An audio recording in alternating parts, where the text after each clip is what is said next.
Okay. Plus two ஃபிசிக்ஸில் முக்கியமான ஒரு 5 மார்க் தான் வான் டி கிராஃப் ஜென்ரேட்டர். இது 1929ல் இந்த ராபர்ட் வான் டி கிராஃப் அப்படிங்கிற ஒரு சயின்டிஸ்ட்டு இதை கண்டுபிடிக்கிறாரு. இந்த வான் டி கிராஃபால் அதிகப்படியான பொட்டன்ஷியல் டிஃபரன்ஸ் ப்ரொடியூஸ் பண்ண முடியும். எவ்வளோ அப்படின்னா 10⁻7 வோல்டேஜ் அளவுக்கு பொட்டன்ஷியல் டிஃபரன்ஸை ப்ரொடியூஸ் பண்ண முடியும். சரிங்களா? இது வான் டி கிராஃபோட முக்கிய பயன்பாடு அணுக்கரு பிளேன் பயன்படும் நேர்மின் அயனிகளை முடுக்கி வைக்கிறது தான். அதாவது புரோட்டான்களை முடுக்கி வைக்கிறது பயன்படுது. சரிங்களா? வான் டி கிராஃப் போகிறதுக்கு முன்னாடி ட்ரைபோ எலக்ட்ரிக் எஃபெக்டாக என்ன அப்படின்னு தெரிஞ்சுக்குவோம். ரெண்டு பொருளை ஒன்றோடு ஒன்று உரசும் போது, இப்போ பாருங்கள், ரெண்டு பொருள் எடுத்துக்கிட்டோம், ரெண்டு என்ன பண்ணுறோம், ஒன்றோடு ஒன்று என்ன பண்ணுறோம், உரசுறோம். சில எலக்ட்ரான்ஸ் கீழே இருக்கிற பொருளுக்கு போகுது, ட்ரான்ஸ்ஃபர் ஆகுது. மேலே இருக்கிற பொருள் எலக்ட்ரான்ஸ் இழக்குது. சரிங்களா? இது பேர் ட்ரைபோ எலக்ட்ரிக் எஃபெக்ட்னு சொல்லுவோம். ஃபார் எக்ஸாம்பிளுக்கு கிளாஸ், ஹேர், அலுமினியம் இதெல்லாம் எலக்ட்ரான் லாஸ் பண்ணும். அண்ட் அம்பர், ரப்பர், டெஃப்லானாக எலக்ட்ரானாக பண்ணும், கெயின் பண்ணிக்கும். சரிங்களா? எக்ஸாம்பிளுக்கு நம்ம ஒரு ஹேரில் எடுத்துக்கிட்டு நம்ம பலூனை நம்ம உரசும் போது ஹேரில் இருக்கிற நெகட்டிவ் சார்ஜ் எல்லாமே பலூன் மேலே கேரி ஆகிக்கும்.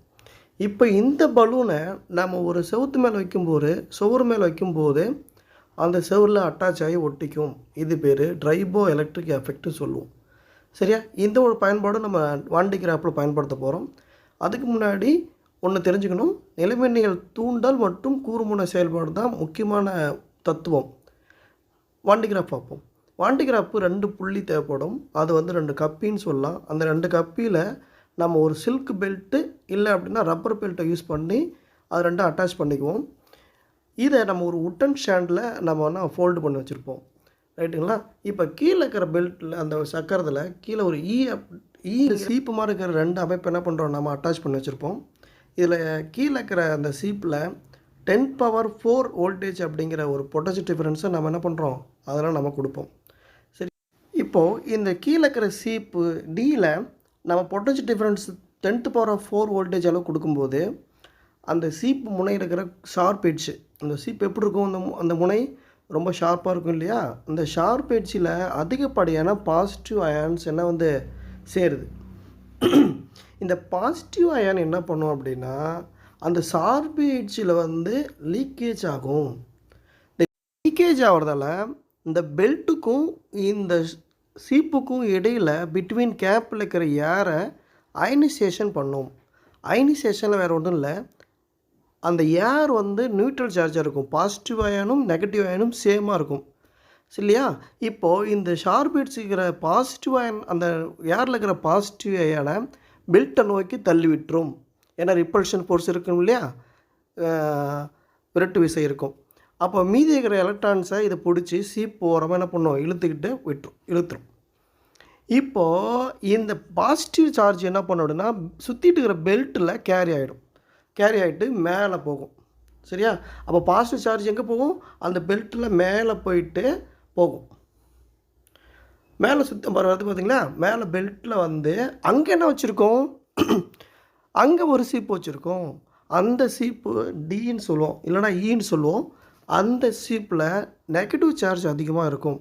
அது மட்டும் இல்லாமல் அந்த சீப்பை நம்ம எதில் அட்டாச் பண்ணியிருக்கோம், அந்த ஹாலோ ஸ்பியரில், மெட்டல் ஸ்பியரில் நம்ம அட்டாச் பண்ணியிருக்கோம். அது இருக்கிற நெகட்டிவ் சார்ஜ் என்ன பண்ணோம் அப்படின்னா கீழே இருக்கிற பாசிட்டிவ் சார்ஜ், பெல்ட்டுக்கிற பாசிட்டிவ் சார்ஜ் எல்லாத்துக்குமே அப்சர்வ் பண்ணிக்கும். ஏன்னா பாசிட்டிவ் நெகட்டிவ் என்ன பண்ணோம், அட்ராக்ஷன் ஃபோர்ஸ் இருக்கும். இது பேர் எலக்ட்ரோஸ்டாட்டிக் ஃபோர்ஸ்னு சொல்லுவோம். இந்த அட்ராக்ஷன் ஃபோர்ஸால் இந்த பாசிட்டிவ் சார்ஜ் எல்லாமே மேலே போகுது பாருங்கள். மேலே போகுது இல்லையா? மேலே போயிட்டே இருக்கும். மேலே போயிட்டு அதை அட்டாச் பண்ணுற அந்த ஸ்பியர் எல்லாமே என்ன ரெட்டாக மாறிட்டோம். ரெட் என்ன அர்த்தம், பாசிட்டிவ் அயன் ஃபுல்லாக ஸ்டோரேஜ் ஆகுதுன்னு அர்த்தம். சரிங்களா? இப்போ இந்த பாசிட்டிவ் அயன் ஸ்டோரேஜ் ஆகிட்டே இருக்கும். அப்போ அந்த ஈயில் இருக்கிற அந்த சீப்போயா எல்லாம் பாசிட்டிவ் சார்ஜ் மேலே போனதால் கீழே பெல்ட் வரும்போது எம்டியாக தான் வரும். இது ரிப்பீட்டடாக நடந்துகிட்டே இருக்கும். ஒரு குறிப்பிட்ட ஸ்டேஜுக்கு அப்புறம் அந்த மெட்டஸ்பியரால் இவ்வளோ தான் தாங்க முடியும் அப்படிங்கிற ஒரு ஸ்டேஜ் வரும் தெரியுமா? அதுக்கப்புறம் அது என்னாகும், லீக்கேஜ் ஆக ஆரம்பிக்கும். லீக்கேஜ் ஆன உடனே இது வெளியில் போயிருக்கிற அந்த லீக்கேஜ் ஆகிருக்கிற அந்த ஸ்பேஸில் இருக்கிற ஏரை அயனைசேஷன் பண்ணும். சரியா? அயனைசேஷன் பண்ணி அது பக்கத்தில் இன்னொரு மெட்டல் ஸ்பியரை கொண்டு வந்தால் ஸ்பார்க் கிடைக்கும். ஸ்பார்க் வரும், ஒரு தீப்பொறி வரும். சரியா? இப்போ இந்த வாயு கசிகிறது நம்ம எப்படி இது மின் துகள்கள் கசிகிறத எப்படி நம்மளால் கண்ட்ரோல் பண்ண முடியும் அப்படின்னா உயர் அழுத்தத்தில் வாயு நிரப்பப்பட்ட எக்கு கலத்தினால், அதாவது எக்கு ஸ்பியரால் மேலே கவர் பண்ணும்போது இந்த லீக்கேஜ் ஆகிற சார்ஜ் என்ன பண்ண முடியும் நம்மளால், அதை லீக்கேஜ் ஆகாமல் தடுக்க முடியும். சரியா? இவ்வளோ தான் இந்த வான் டி கிராஃப். ரொம்ப ஈஸி. ஒரு டைம் 2 டைம் திரும்பி திரும்பி பாருங்கள், ரொம்ப புரியும்.